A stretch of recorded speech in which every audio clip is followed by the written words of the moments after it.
Lieutenant James Keller wiped sweat from his brow as the UH-1D Huey helicopter descended toward landing zone X-ray. Below them, the Drang Valley stretched out a sea of emerald jungle canopy surrounded by mountains. The November heat pressed down like a physical weight, even through the helicopter's downdraft. 2 minutes. The crew chief shouted over the thundering rotors. Keller nodded, then turned to the men of his platoon. 11 faces stared back at him, expressions ranging from grim determination to barely concealed fear. Most were kids 19, 20 years old, now thousands of miles from home in a country that wanted them dead. "Remember your training," Keller said, his voice barely audible over the helicopter noise. "Secure the perimeter, establish defensive positions, stay alert." The Huey banked sharply, then dropped toward a small clearing. Keller felt the familiar tightening in his chest, not quite fear, but the heightened awareness that came with knowing enemy forces could be watching, waiting. Intelligence briefings had confirmed large North Vietnamese army units operating throughout the valley. The helicopter touched down with a jolt. Go, go, go. Keller was first out, dropping into a crouch, M16 at the ready as he scanned the tree line.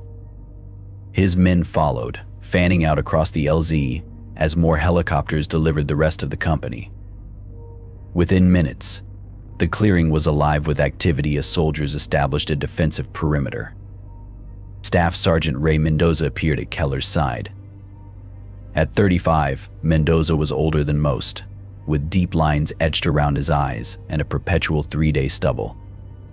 This was his second tour in Vietnam. "Perimeter's almost secure, sir," Mendoza reported. "Captain wants us to push 50 meters into that tree line to the north." Keller nodded. "Let's move." They led the platoon into the jungle, where the air hung thick and still. The temperature seemed to rise with each step, and soon Keller's uniform was soaked through with sweat. The men moved cautiously, alert for tripwires or punji pits. "Fucking miserable place," Mendoza muttered, swatting at a mosquito. "Reminds me of the Eshal. Lost 3 men there to booby traps before we even saw a single VC." By nightfall, the company had established a defensive position. Keller checked his men, making sure they dug proper foxholes and set up interlocking fields of fire. Private First Class Thomas Wilson, the platoon's radio operator, was finishing his foxhole when Keller approached. "Radio check, Wilson." "All good," Lieutenant Wilson replied. He was young, barely 20, with a round face that made him look even younger. "Command says we can expect." Wilson stopped mid-sentence, his head tilting slightly, as if listening. "Wilson?" The private's eyes widened. "Sir, did you hear that?" "Hear what?" A voice. From the jungle. Wilson pointed into the darkness beyond their perimeter. It sounded American. Keller strained his ears but heard only insects and the distant sound of men settling in for the night. What did it say? I couldn't make it out clearly. Just words. Definitely English, though. Wilson's face had paled beneath his dirt and sweat. It wasn't one of our patrols. It came from too far out. Mendoza had approached during their conversation. "Just the jungle playing tricks, kid. Your first time in country, your mind hears all kinds of shit." Wilson shook his head. "No, Sergeant. I know what I heard." "Check your radio again," Keller ordered. "Make sure you're not picking up crosstalk from another unit."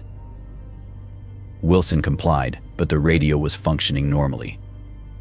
Keller noted the genuine fear in the young man's eyes. It wasn't the nervous anticipation he'd seen in new arrivals, this was something deeper. "Stay alert," Keller said finally. "Report anything else unusual immediately." As Keller walked away, Mendoza fell in step beside him. "Kid's just got the jitters, sir." "Maybe," Keller replied, looking back at Wilson, who was still staring intently into the darkness. But something spooked him. "This whole damn country is spooky," Mendoza said, "and the La Drang. Charlie's out there watching us right now, guaranteed." Keller nodded, but couldn't shake the feeling that whatever had frightened Wilson wasn't the NVA. As darkness enveloped the camp, he felt the weight of the jungle pressing in, ancient, patient, and somehow aware. Dawn broke through the jungle canopy in fragmented shafts of light. The night had passed without incident, but Keller hadn't slept well. The oppressive heat and Wilson's strange experience had kept him on edge. The attack came at 7:30, just as most men were finishing their breakfast. A sudden burst of AK-47 fire erupted from the eastern perimeter, followed by the distinctive thump of RPGs. "Contact east," someone shouted. Keller sprinted toward the sound of gunfire. Men scrambled for cover as bullets tore through foliage. He found Corporal Michael Jenkins and his fire team returning fire at muzzle flashes in the tree line. "How many?" Keller shouted over the din. "Small force. Maybe a squad." Jenkins replied, ducking as rounds snapped overhead. "Probing our defenses." The firefight intensified. Keller called in their situation to Captain Hayes at the command post, then directed his men to reinforce the eastern perimeter. For 15 minutes, the jungle echoed with gunfire before the NVA finally withdrew. When the shooting stopped, Keller assessed the damage. Remarkably, they'd suffered only one minor injury. Private Dawson had caught some shrapnel from an RPG that exploded nearby. "We got lucky," Mendoza said, examining a bullet hole through his helmet cover. "They were testing us." "No," Jenkins interrupted, his face pale. "It wasn't luck." Keller turned to him. "What do you mean?" Jenkins hesitated. "Sir, I know how this sounds, but something told me to move." A voice right before they opened fire. It said, "Get down, Mike." Clear as day. A chill ran through Keller despite the heat. "A voice?" "Yes, sir." American accent. I dropped flat right before bullets tore through where I'd been standing. Jenkins pointed to a tree behind them, peppered with bullet holes at chest height. "Whatever it was saved my life." Mendoza scoffed. "Combat instinct. You sensed something off and reacted." "No, Sarge." Jenkins shook his head firmly. "I heard a voice. Same as Wilson did last night." Word of Jenkins' experience spread quickly through the platoon. By nightfall, the men were divided between those dismissing it as combat stress and those wondering if something supernatural was at work. Keller documented the incident in his journal, maintaining professional detachment while privately unsettled. As darkness fell, he made his rounds, checking positions and boosting morale. He found Wilson hunched over his radio, shivering despite the heat. "You okay, Wilson?" The radio operator looked up, his eyes bloodshot. "Getting a fever, I think, sir. But I'll manage." Keller placed a hand on Wilson's forehead. "It was burning hot. You need to see the medic." "I heard it again," Wilson whispered. The voice. "It's clearer now." "What did it say?" "It called my name." "Thomas," it said. "Thomas, we see you." Wilson's voice cracked. "And it's not just me anymore. Harrison and Rodriguez heard it too." Before Keller could respond, Private Sanchez rushed up to them. "Lieutenant, Captain Hayes wants a night patrol sent out. Enemy movement detected half a click north." Keller organized the patrol 8 men, led by Sergeant Carson, an experienced NCO. They moved out at 22 hours, disappearing into the darkness. 3 hours later, 5 of them returned, carrying 3 body bags. "They knew we were coming," Carson reported, his voice hollow. Perfect ambush. No warning. The point man Johnson, he just walked right into it. How could they have known your route? Keller demanded. Carson shook his head. No idea, sir. We were quiet, followed procedure, but they were waiting exactly where we needed to pass. He hesitated. Sir, Rodriguez claims he heard someone whisper our position right before the ambush. Says it sounded like an American. That night, as Keller tried to sleep, Wilson's fever worsened. The young radio operator thrashed in his sleep, muttering, "They're not friendly. They're hungry. So hungry." Morning brought intensified fighting around LZ X-ray. NVA forces launched coordinated attacks from multiple directions, putting pressure on the American perimeter. Keller's platoon held the northeastern section, repelling 3 assault waves before noon. During a lull, Keller found his men divided into small groups, their conversations hushed but animated. At the center of the largest group stood Corporal Jenkins, speaking with the conviction of a revival preacher. "They're trying to help us," Jenkins was saying. "These voices, they're warning us, like guardian angels or something." Sergeant Mendoza approached Keller, his expression grim. "We've got a problem, sir. Half the platoon thinks they're hearing ghosts now." "What's your take?" Keller asked. "Combat stress," Mendoza replied firmly. "Exhaustion, fear, jungle noise, it messes with your head. I've seen it before." "But why would multiple men report the same experience?" Suggestion. "One guy claims he heard something. Others convince themselves they did too." Mendoza spat. "These kids are scared, Lieutenant. They're grabbing onto anything that gives them hope." Captain Hayes summoned Keller to the command post, a sandbag bunker at the center of the LZ. Inside, Hayes hunched over a map, radio reports coming in from other company positions. "Keller," Hayes said, looking up. "What's this I hear about voices in your platoon?" Keller reported what he knew, keeping his tone neutral and factual. Hayes listened without interruption. "You're not the only one," Hayes said finally. "Lieutenant Garcia's platoon reported similar incidents. So did Baker Company on the western perimeter." "What do you make of it, sir?" Hayes lit a cigarette. "I don't know, but I need you to maintain discipline. We can't have men acting on what they think they hear rather than orders." "Yes, sir." When Keller returned to his platoon, they were preparing for another expected NVA assault. Suddenly, gunfire erupted to their south, another enemy probe. During the firefight, Private Rodriguez broke from his position, sprinting several meters to the right for no apparent reason. Seconds later, an artillery shell, American, but falling short, landed exactly where he'd been stationed. Rodriguez returned to the line, wide-eyed but unhurt. "It told me to move," he explained afterward. "A voice said run right now. Carlos and I just did." By evening, more men claimed to have heard the mysterious voices. Some reported warnings about enemy positions or incoming fire. Others said the voices called them by name, sometimes mentioning details from their personal lives that no one in the unit should have known. Wilson's condition deteriorated further. The medics diagnosed malaria, but the treatment seemed ineffective. He lay in the medical tent, alternating between feverish babbling and moments of terrifying lucidity. Keller visited him after dark. Wilson grabbed his arm with surprising strength.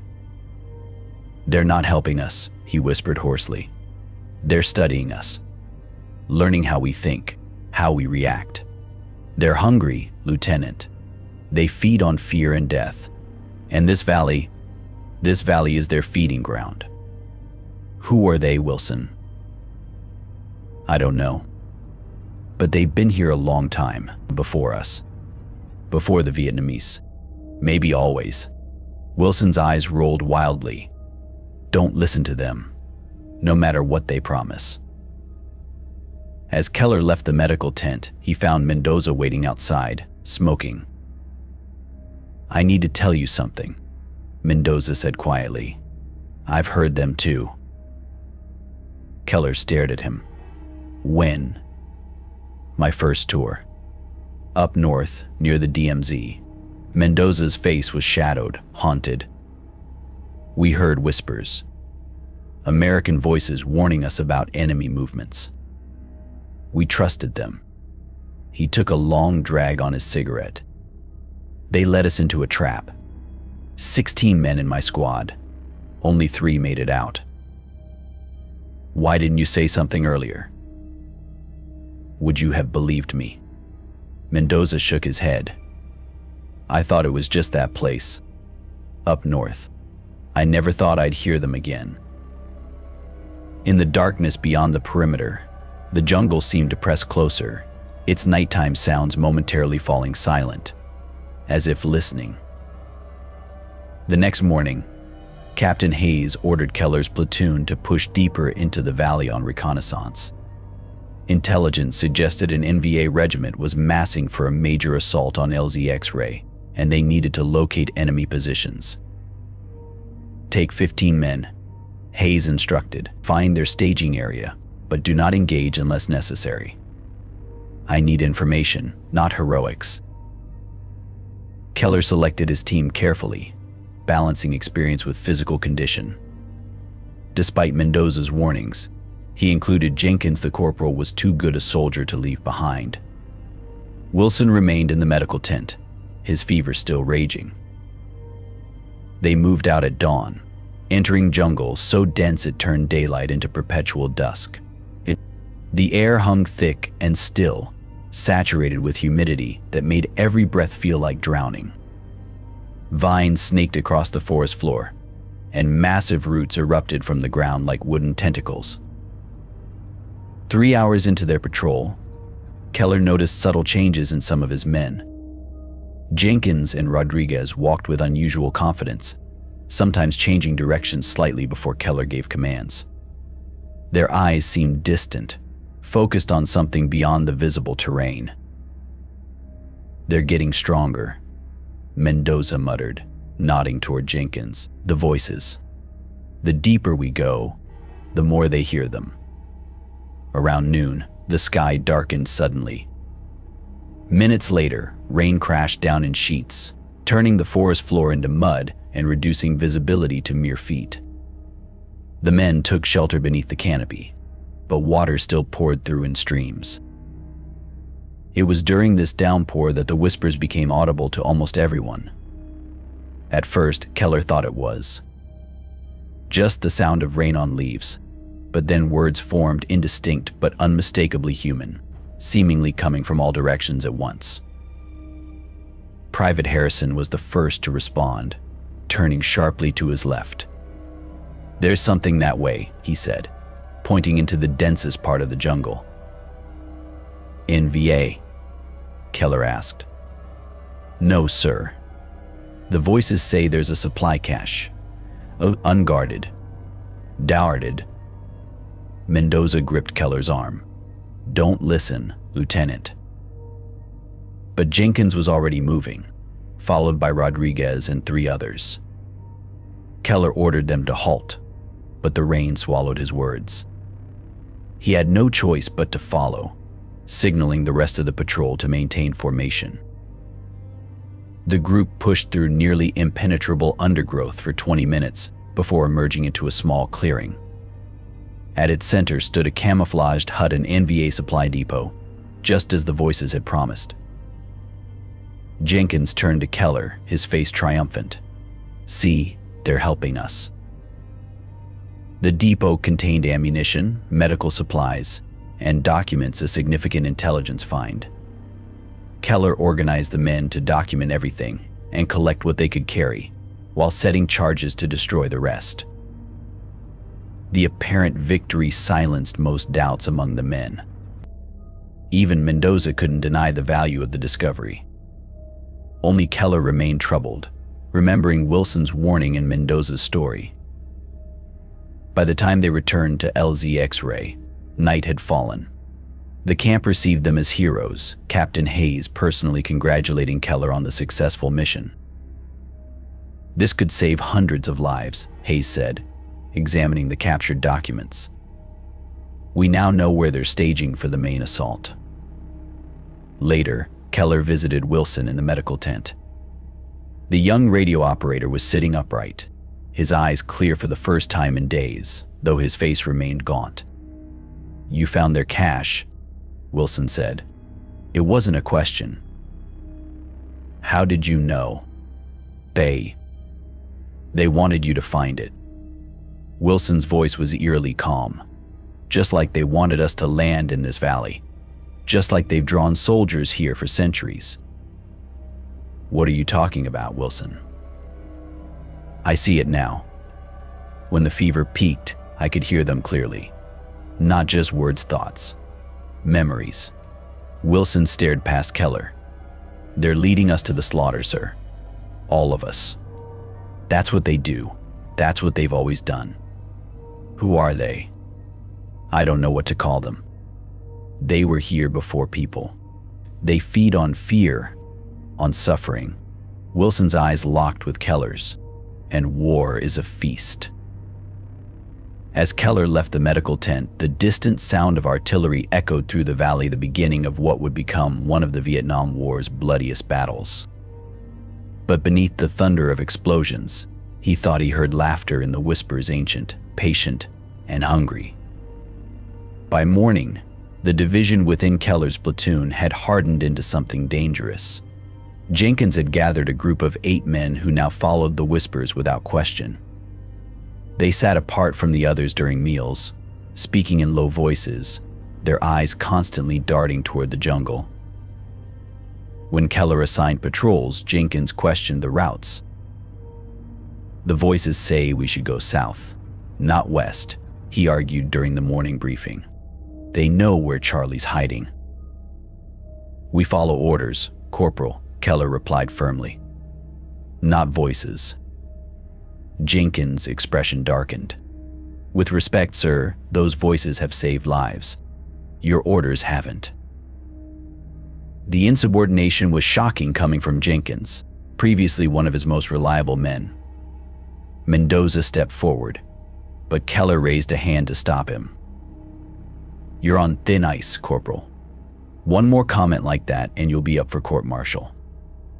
Jenkins backed down, but the damage was done. The other men had witnessed the exchange, and Keller could see the uncertainty in their eyes.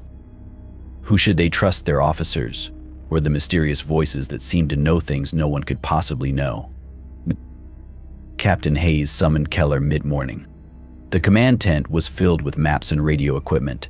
Officers bent over tactical displays as reports came in from units throughout the valley. "We've got a situation developing," Hayes said, his voice low. "It's not just your platoon. We're getting reports from across the battalion, men hearing voices, acting independently, challenging orders. What's being done about it?" "Command is sending someone." Hayes glanced around to ensure they weren't overheard. "A psychiatrist. Major Lawrence Green. He'll evaluate the affected personnel." "A psychiatrist?" "Sir, with all due respect, I don't think." "This isn't a debate, Lieutenant," Hayes cut him off. "Maintain control of your men until he arrives. That's an order." Throughout the day, fighting around LZ X-ray intensified. The NVA seemed to probe for weaknesses, testing the American defenses with small unit actions rather than committing to a full assault. Keller's platoon repelled 2 such probes. Suffering 1 casualty, Private Dawson took a round through the shoulder. During the second firefight, Jenkins and his followers broke from the planned defense, repositioning themselves based on whispered warnings. Their move should have exposed the platoon's flank, but instead, they intercepted an NVA squad attempting to infiltrate through a drainage ditch. The voices knew. Jenkins told the others afterward, "They see things we can't. They want to protect us." Mendoza confronted Jenkins behind the supply tent, shoving him against a stack of ammunition crates. "You're going to get men killed, you fucking idiot." Jenkins didn't resist. The voices saved us today. Why won't you listen? Because I have listened, Mendoza hissed. In my first tour, they led my entire squad into an ambush. Then those were different voices, Jenkins replied calmly. These ones are on our side. By late afternoon, a helicopter landed with supplies and replacements. Among those disembarking was Major Lawrence Green, a tall, thin man with wire-rimmed glasses and a clipboard. He immediately established a makeshift office in an empty supply tent and began interviewing soldiers who claimed to hear the voices. Keller observed from a distance as men entered the tent nervous and left looking confused or angry. When Green finally called for him, the sun was setting. "Lieutenant Keller," Green said, not looking up from his notes. "I understand you've documented these incidents." "Yes, sir." Keller handed over his journal. Green flipped through it, occasionally making notations. "Classic mass hysteria," he muttered, "triggered by combat stress and sleep deprivation." "With respect, sir, there seem to be aspects that don't fit that explanation." Green looked up sharply. "Such as?" "The voices have provided accurate intelligence. They've warned of attacks before they happened. They led us to an enemy supply cache." "Coincidence and confirmation bias," Green dismissed. "Your men remember the predictions that came true and forget the ones that didn't. As for finding enemy positions, your Corporal Jenkins has combat experience. His subconscious likely processed environmental cues that his conscious mind interpreted as voices. And the fact that multiple men hear the same things. Suggestion is powerful, Lieutenant. One man claims to hear something. Others convince themselves they hear it too." Green closed the journal. "I'm recommending any severely affected personnel be evacuated for psychiatric evaluation. The others need rest and reassurance." After the meeting, Keller sought out Wilson in the medical tent. The radio operator's fever had broken, but he remained weak, his eyes sunken into his pale face. "The doctor thinks it's all in our heads," Keller told him. Wilson gave a hollow laugh. "Of course he does. That's what they want." "Ooh." The whispers. "They don't want to be understood. Not yet." Wilson sat up. "Lieutenant, I need to go with you when you go out again. I can hear them clearly now. I can tell which ones are lying." Before Keller could respond, gunfire erupted from the perimeter, another NVA probe. He rushed to his platoon's position, but as he arrived, he realized something was wrong. Jenkins and 7 others were missing from their posts. Private Martinez confirmed Keller's fears. "They left 20 minutes ago, sir." Jenkins said the voices told them about an NVA headquarters nearby. Said they'd be heroes when they found it. "Did anyone try to stop them?" Sergeant Mendoza ordered them to stay. Jenkins said anyone who tried to stop them would get what's coming to them. Keller felt a cold dread settle in his stomach. 8 of his men had just walked into the jungle at night, following whispers only they could hear, directly disobeying orders. "We have to find them," he told Mendoza after reporting to Captain Hayes, "before they get themselves killed." "Or lead us into a trap," Mendoza added grimly. As they assembled a search team, the distant jungle seemed to pulse with malevolent anticipation, the darkness between the trees deeper than mere absence of light. First Light found Keller leading a search party of 6 men, including Mendoza and, at his own insistence, Wilson. The radio operator could barely stand, but he'd been adamant. "I can hear them clearer than anyone," he'd argued. "I'll know if they're trying to trick us." They followed Jenkins' trail into the jungle, moving cautiously through terrain that seemed to grow more disorienting with each step. The vegetation changed subtly, plants Keller didn't recognize, arrangements that seemed almost deliberate, as if the jungle itself was watching them. "Something's wrong with my compass," Mendoza reported after an hour. The needle spun erratically, refusing to settle on north. Wilson nodded weakly. "They don't want us using tools. They want us to follow them." The trail left by Jenkins' group was clear enough: broken branches, footprints in the soft earth, occasional discarded equipment. But it meandered strangely, doubling back on itself, splitting and rejoining for no apparent reason. "They were confused," Martinez suggested. "Or led in circles deliberately," Wilson countered. By mid-morning, they found the first body. Private Cooper hung suspended from a tree, impaled on a bamboo stake that had been driven through his torso. He was still alive, barely, blood bubbling from his lips as he tried to speak. Keller rushed to him while Mendoza covered the surrounding jungle. Cooper's eyes were wide with terror, his skin gray from blood loss. "They lied," Cooper whispered. "They lied to us." "Who, Cooper?" "Jenkins?" The voices. Cooper coughed, spraying blood. "They said, 'Follow,' but they led us to them." "To who?" But Cooper was gone, his body sagging against the crude stake. They cut him down gently, wrapping the body in a poncho. There was no time for proper burial. The rest of Jenkins' group might still be alive.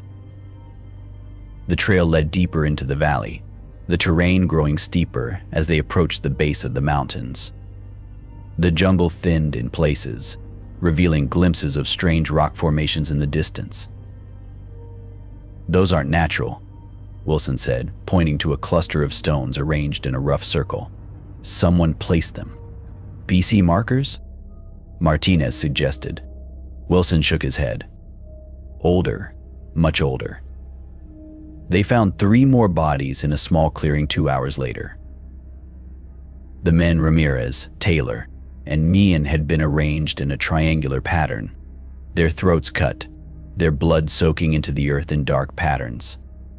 Their weapons and equipment were stacked neatly nearby, untouched. "This wasn't the NVA," Mendoza said, his voice tight. "They'd have taken the weapons." "It was Jenkins," Wilson whispered. "The voices are controlling him now." Keller studied the gruesome scene. "Where are the others?" "Rye. Jenkins, Harrison, Peterson, and Simmons are still unaccounted for." They continued following the trail, but now the signs were more deliberate, almost as if Jenkins wanted to be followed. Torn pieces of uniform hung from branches. Boot prints pressed deeply into the mud, a canteen placed conspicuously on a rock. As daylight began to fade, they reached a cliff face honeycombed with small caves.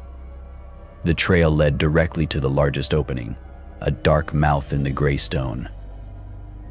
"They're in there," Wilson said with certainty. "The voices are stronger here. This is a place they've used before." "Used for what?" Keller asked. Wilson's eyes were unfocused. "Feeding." Mendoza checked his rifle. "We should go back, Lieutenant. Get reinforcements." "No time," Keller decided. "If any of them are still alive, they won't be by morning." They approached the cave cautiously, using flashlights to probe the darkness. The entrance widened into a larger chamber, the walls marked with strange symbols not Vietnamese, not any language Keller recognized. The air inside was stale but carried an odd metallic scent. Blood, Mendoza identified it. Old blood. Their flashlight beams caught movement deeper in the cave. A figure sat with its back against the wall. Harrison, his eyes open but vacant. "Harrison," Keller called, approaching carefully. "Where are the others?"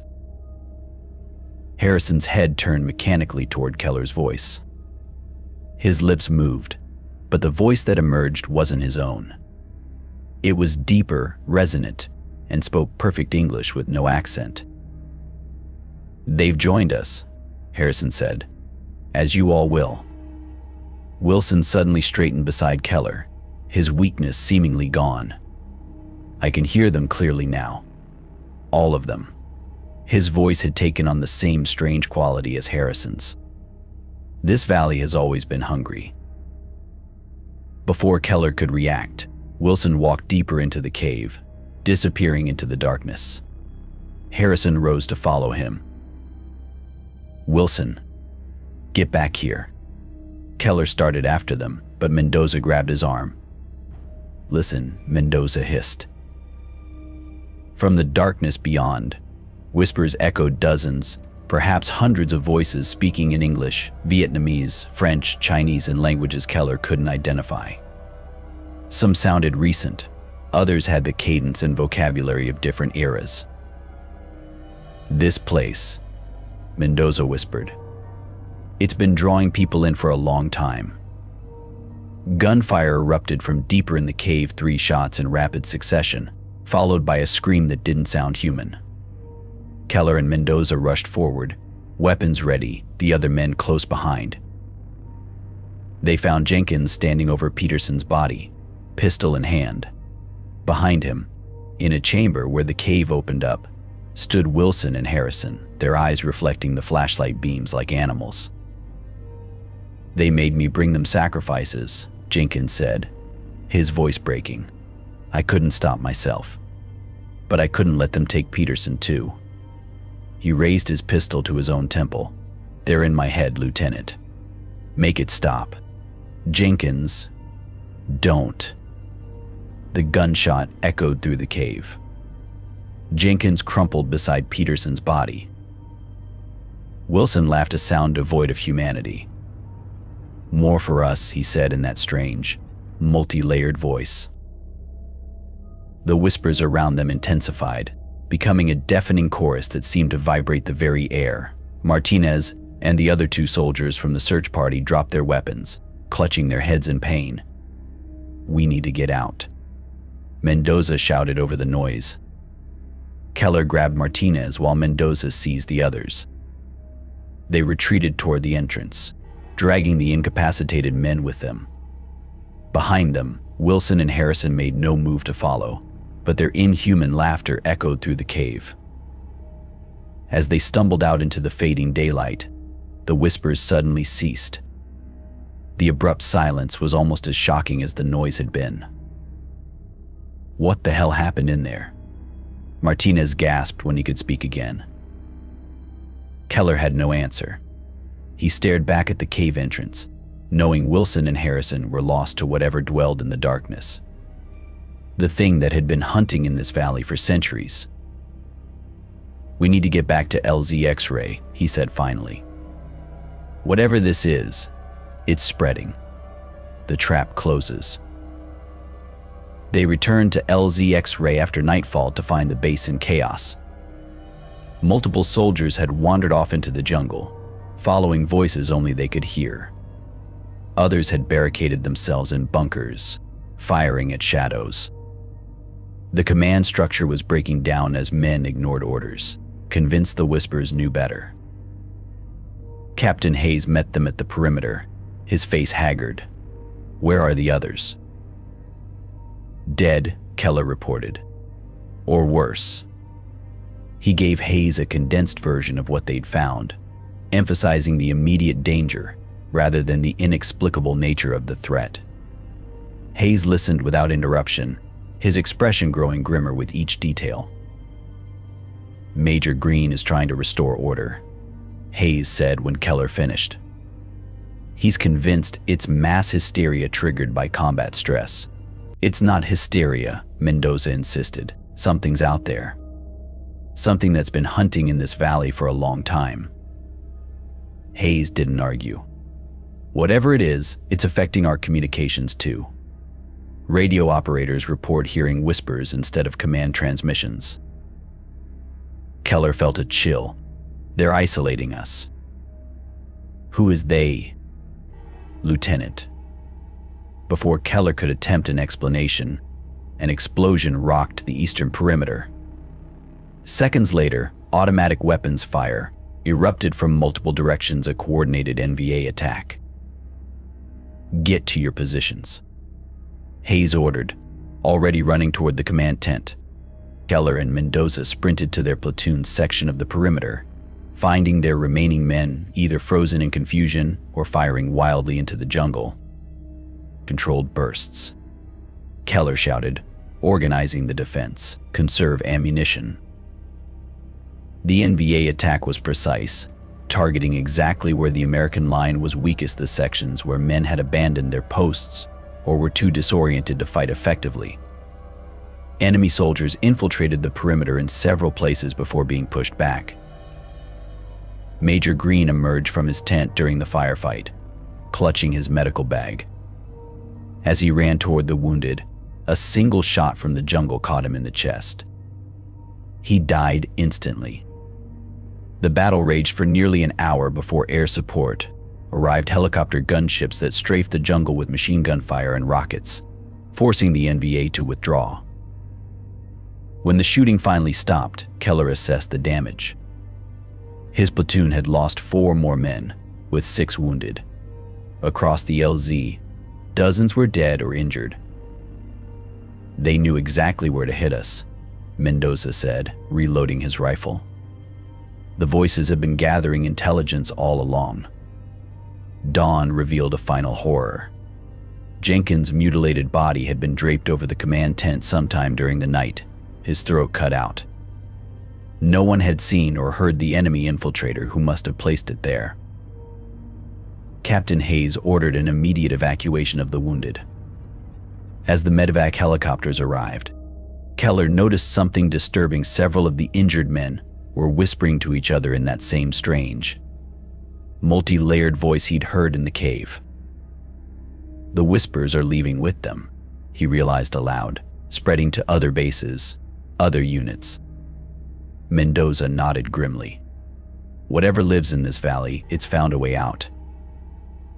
As they helped load the wounded onto helicopters, Keller spotted a familiar face among the arriving reinforcements, a senior officer from Division Intelligence, Colonel Westmore, accompanied by men who didn't move like regular soldiers.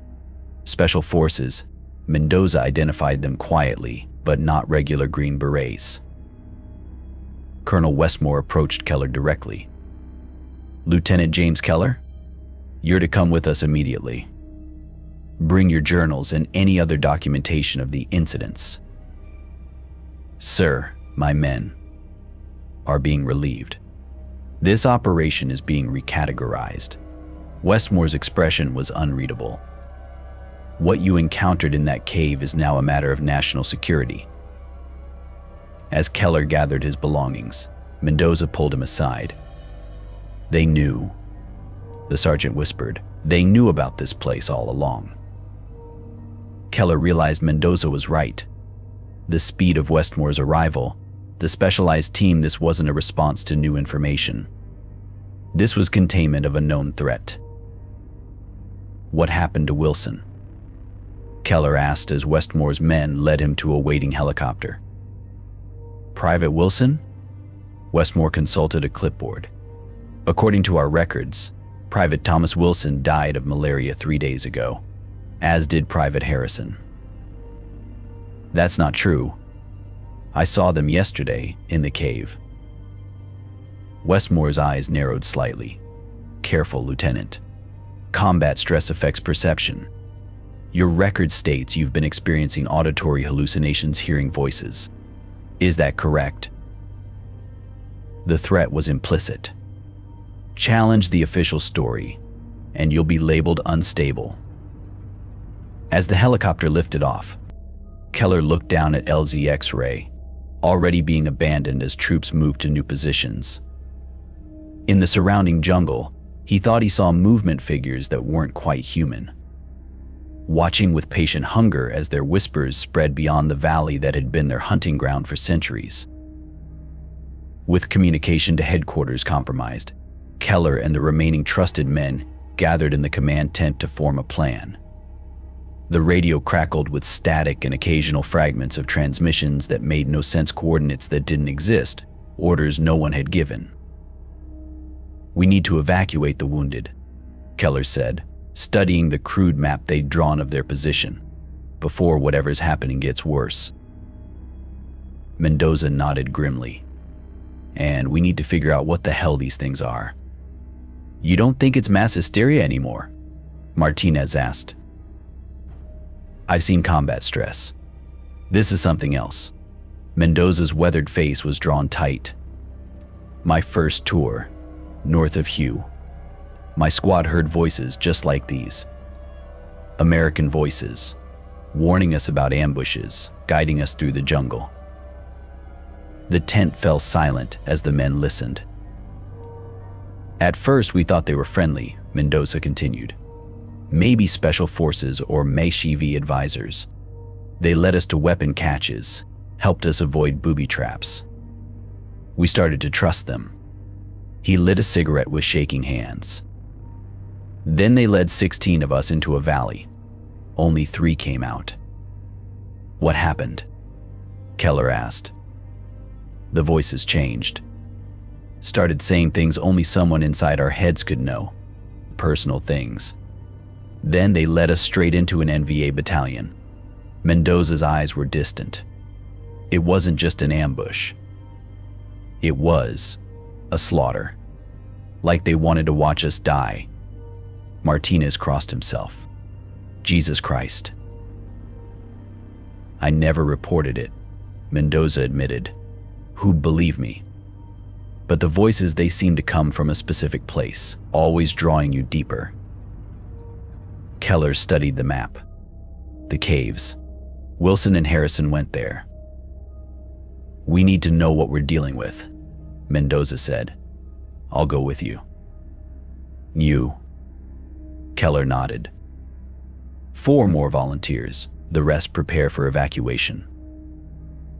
Martinez and 3 others stepped forward. Simmons, Rodriguez, and Dawson. All had resisted the whispers so far. As they gathered supplies, Keller visited Wilson in the medical tent. The radio operator sat unnaturally still, staring at nothing. Wilson, we're going to the caves. Wilson's head turned mechanically. They're waiting for you. His voice had that strange, layered quality. They've been waiting a long time. What are they, Wilson? Hungry. A thin smile spread across Wilson's face. So hungry. The small team moved out at dawn, navigating through jungle that seemed to grow more alien with each step forward. The vegetation changed, subtly, plants Keller didn't recognize, arrangements that seemed deliberate. My compass is going crazy, Rodriguez reported after an hour. The needle spun erratically, refusing to settle. Mine too, Simmons added. They followed the trail Jenkins had left behind, eventually reaching the cliff face with its honeycomb of caves.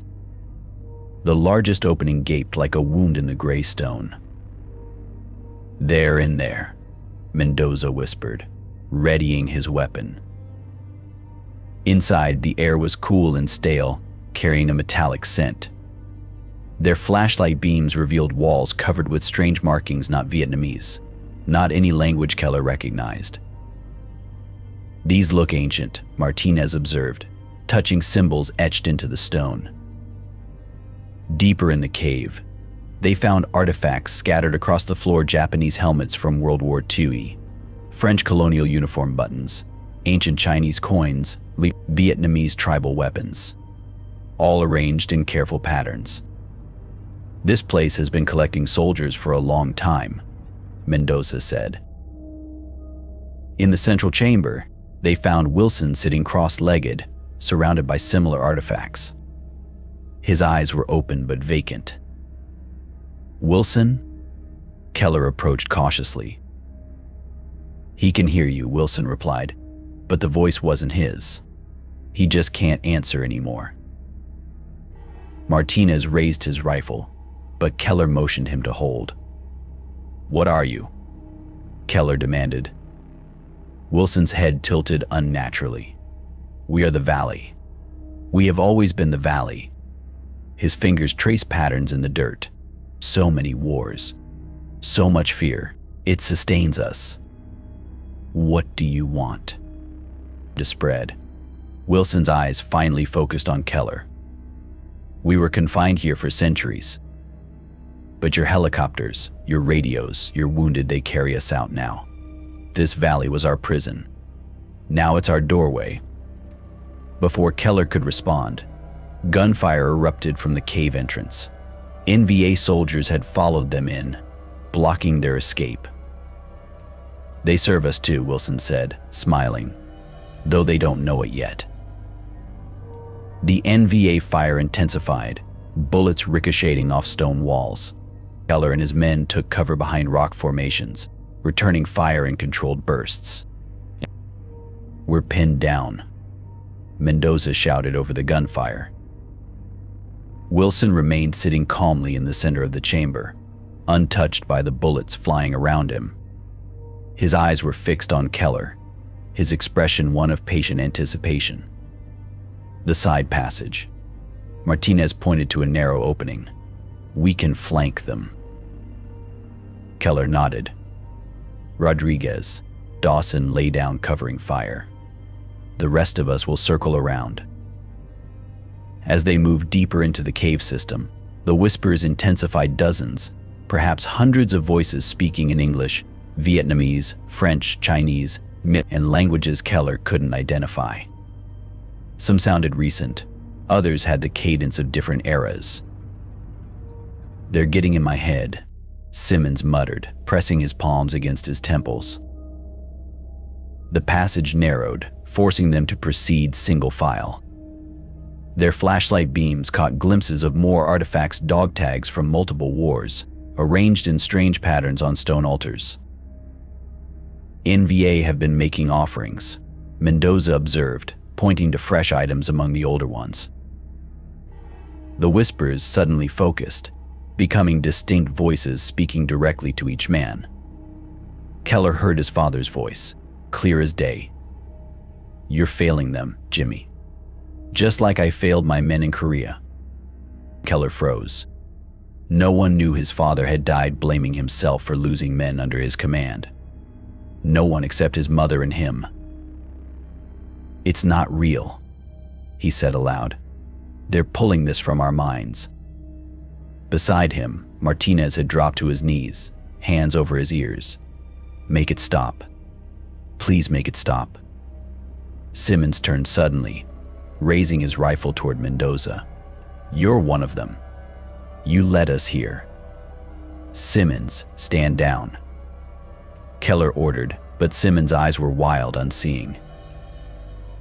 "The sergeant's been compromised," Simmons insisted, his finger tightening on the trigger. "The voices told me. They showed me what he did to his last squad." Mendoza moved with surprising speed, knocking the rifle aside as it fired. The bullet struck stone, fragments, spraying into Mendoza's face. He reacted instinctively, driving his knife into Simmons' chest. "No." Keller lunged forward, but it was too late. Simmons collapsed, blood bubbling from his lips. "They knew," he whispered before going still. Mendoza stood frozen, blood streaming from cuts on his face. "I didn't mean to." "It's what they want," Keller interrupted. "To turn us against each other." He grabbed Mendoza's shoulder.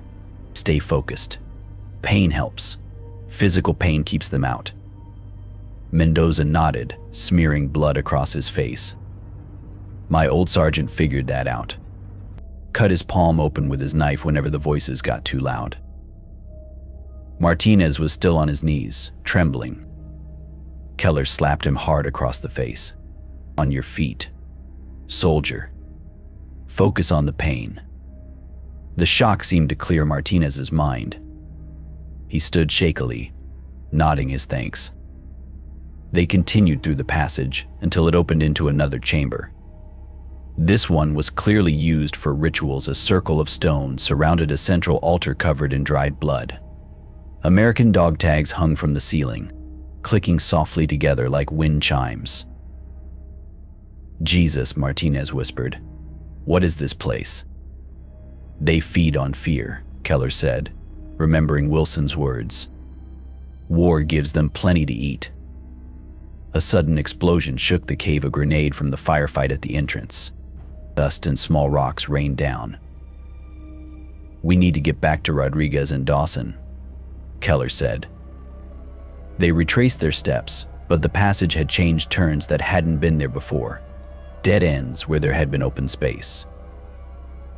"The cave is shifting," Martinez said, panic rising in his voice. "No," Mendoza countered. "They're making us see things differently." The gunfire had stopped by the time they found their way back to the main chamber. Rodriguez lay dead near the entrance, his throat cut. Dawson was nowhere to be seen. The NVA soldiers were gone too. Wilson still sat in the center, unmoved. "Where's Dawson?" Keller demanded. Wilson smiled. He heard his brother calling, walked right out past the enemy. They're old friends now. Another explosion rocked the cave. Closer this time, dirt and rocks crashed down, partially blocking the entrance. "They're trying to seal us in," Mendoza realized. "No," Wilson corrected. "They're trying to drive you deeper. We need to get out now," Keller ordered, grabbing Martinez's arm. "Head for the entrance." They ran for the partially blocked cave mouth, scrambling over fallen rocks. Behind them, Wilson made no move to follow, his eerie laughter echoing through the chamber. Outside, the jungle was alive with combat. NVA forces had surrounded the cave system and were exchanging fire with what sounded like American reinforcements in the distance. "The LZ must have sent a rescue party," Mendoza said, peering cautiously out from the cave entrance. They were pinned down, unable to move without exposing themselves to enemy fire.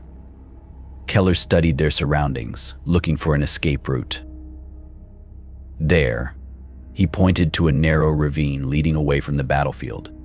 "If we can reach that, we might be able to circle around." Martinez shook his head. "The Whispers want us to go that way.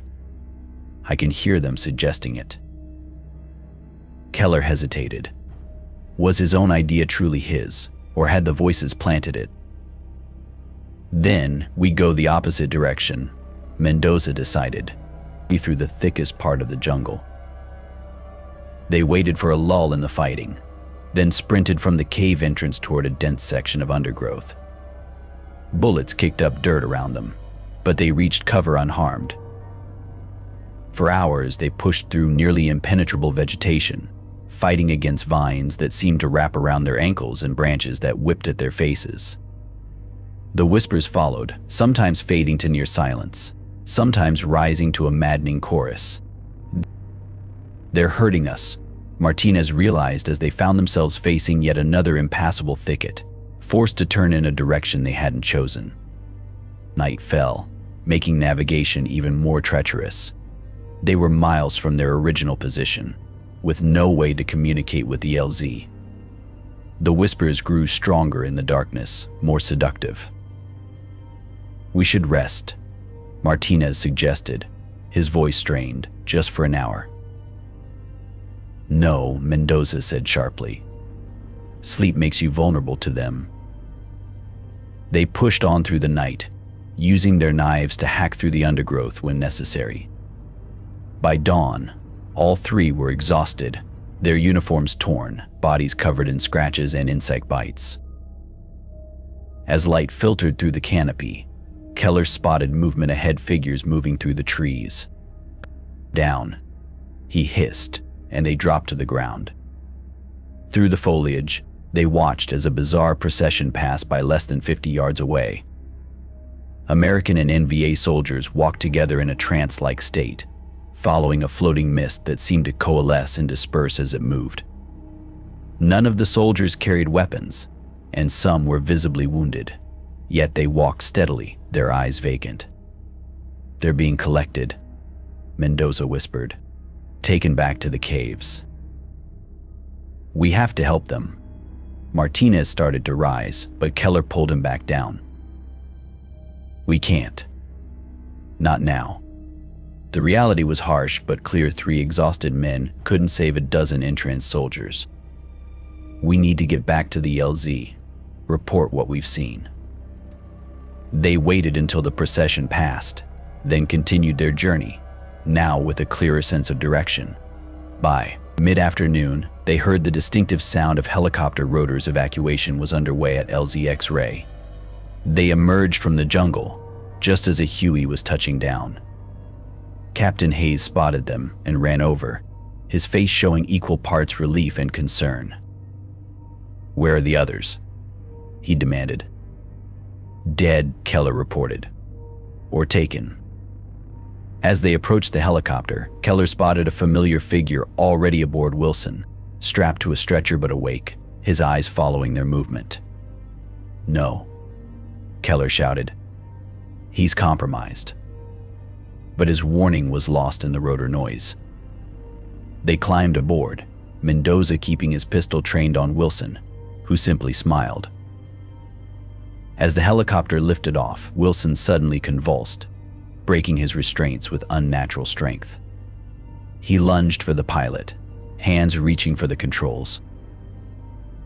"No one leaves the valley," he screamed in that multi-layered voice. Mendoza fired twice, catching Wilson in the chest. The radio operator collapsed against the door, his blood spattering across the cabin. His eyes locked with Keller's one last time, and Keller could swear he saw something ancient and malevolent looking back at him. What the hell happened out there? Captain Hayes demanded as Wilson's body was secured. Looking down, Keller saw the valley spread out below them, beautiful and pristine from this height. But as they gained altitude, he noticed something disturbing: faint, luminous mists rising from the jungle canopy, reaching upward like grasping hands before dissipating in the helicopter's downdraft.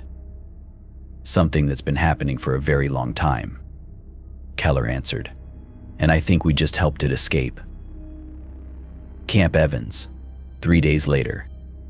Keller sat alone in a small interrogation room, waiting. He'd been separated from Mendoza and Martinez immediately upon arrival, whisked away to different areas of the base. For 72 hours, he'd been questioned repeatedly by military intelligence officers who seemed to already know much of what he told them. The door opened, and a lean man in his 50s entered. Colonel Andrew Westmore, according to the name tape on his uniform. He carried a folder stamped with classification markings. "Lieutenant Keller," Westmore said, taking a seat.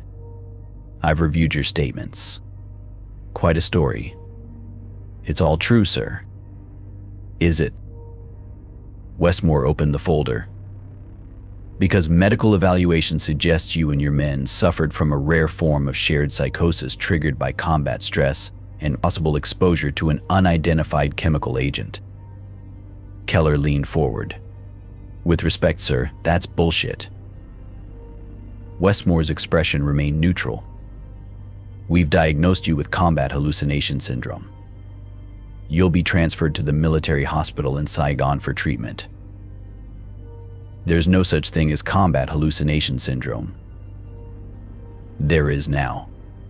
Westmore slid a document across the table. "This is your official diagnosis, signed by 3 military psychiatrists." Keller didn't touch the paper. "What about Wilson? What about the caves?" Private Wilson died of cerebral malaria. As for the caves, a thorough search found nothing unusual, just some old artifacts from previous conflicts. Interesting historically, but hardly supernatural. That's not what happened. Westmore closed the folder. "Lieutenant, let me be clear. This is the official account. Contradict it, and you'll find yourself in a psychiatric ward with a Section 8 discharge. Cooperate, and after treatment, you'll be reassigned to a staff position stateside."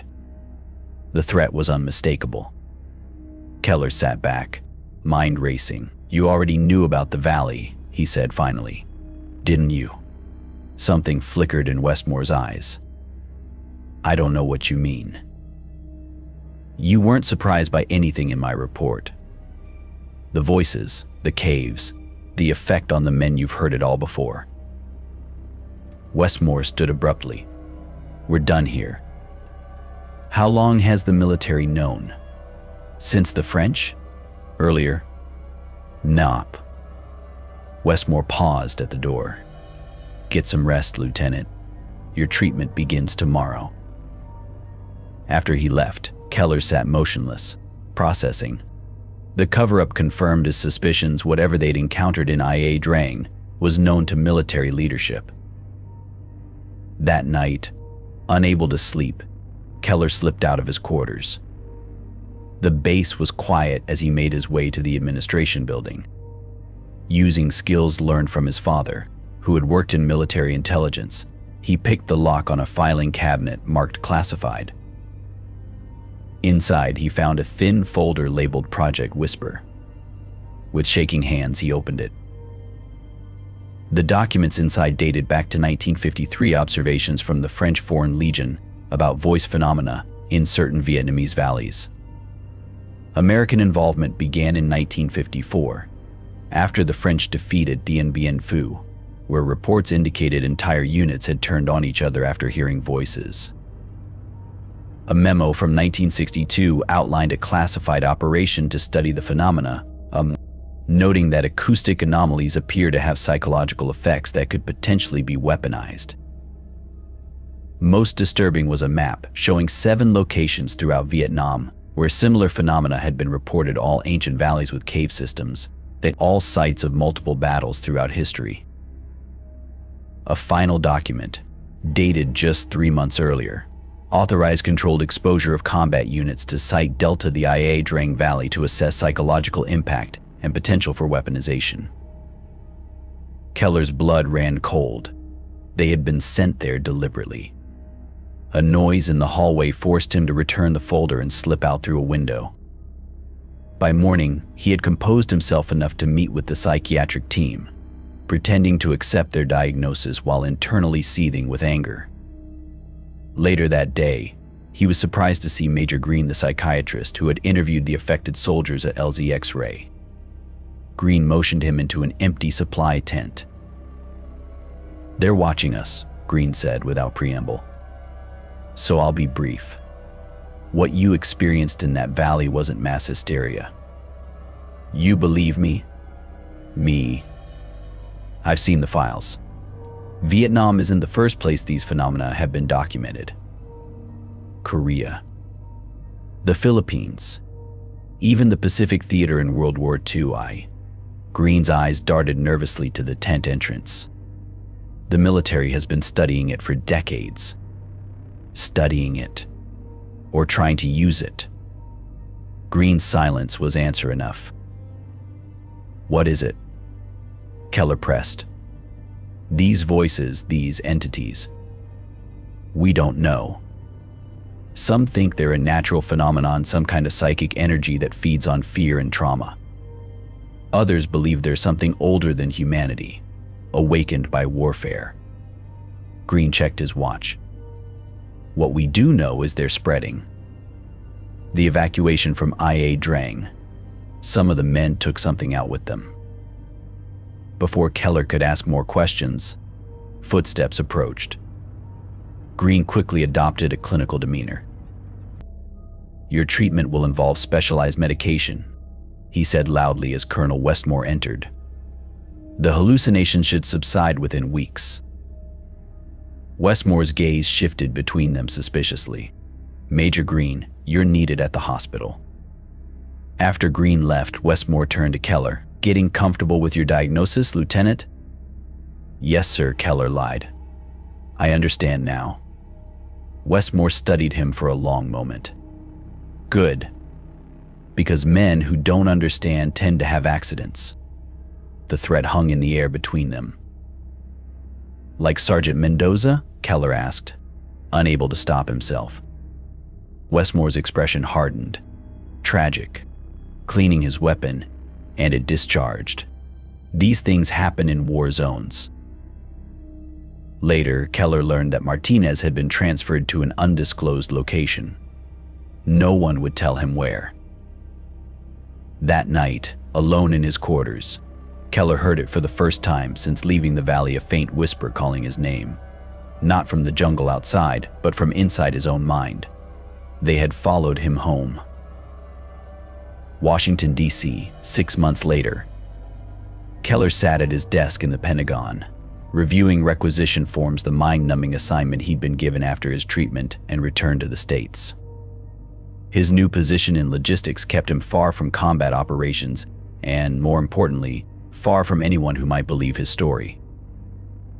He maintained the facade of recovery, taking the prescribed medications, which he actually flushed down the toilet, and attending mandatory psychiatric evaluations where he carefully said exactly what they wanted to hear, all while conducting his own investigation.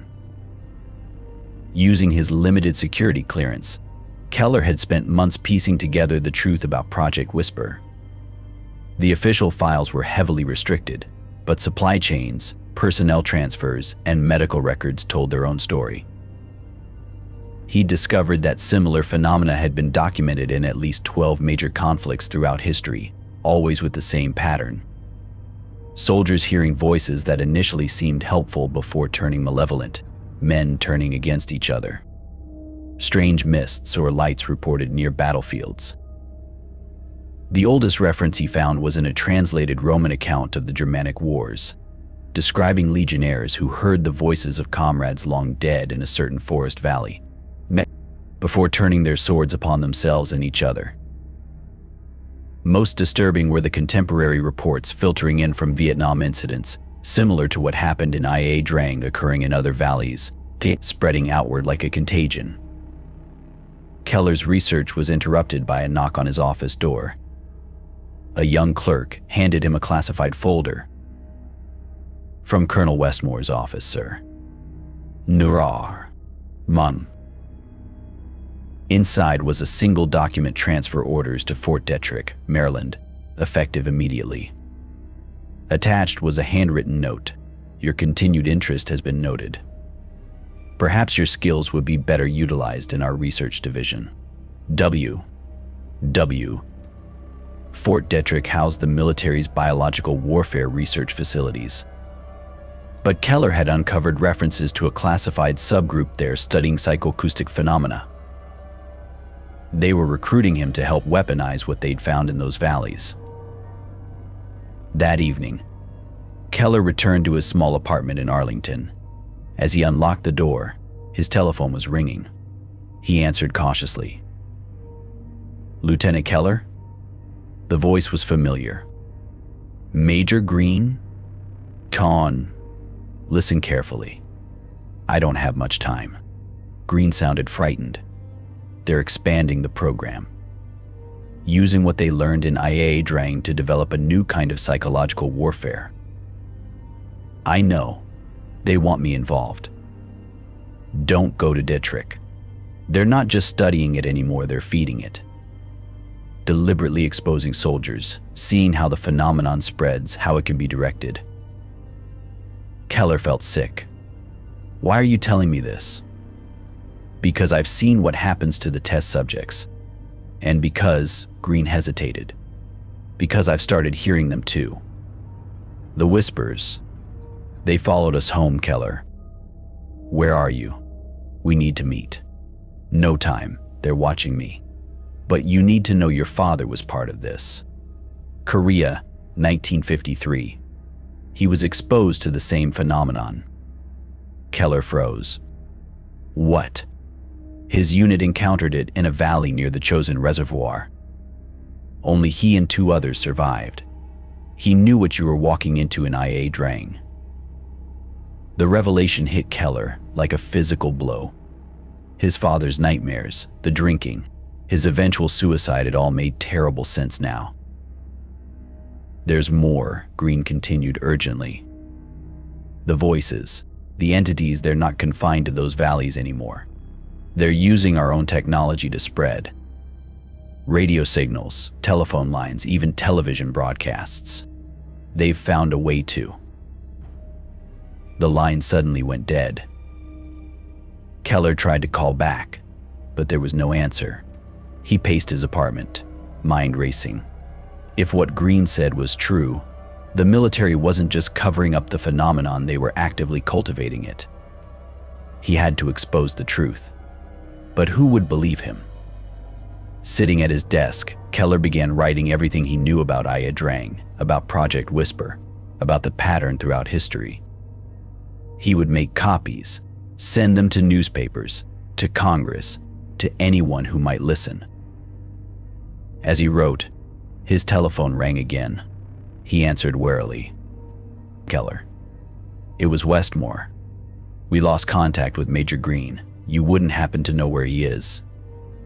No, sir. Interesting, because his last call was traced to your number. Keller's mouth went dry.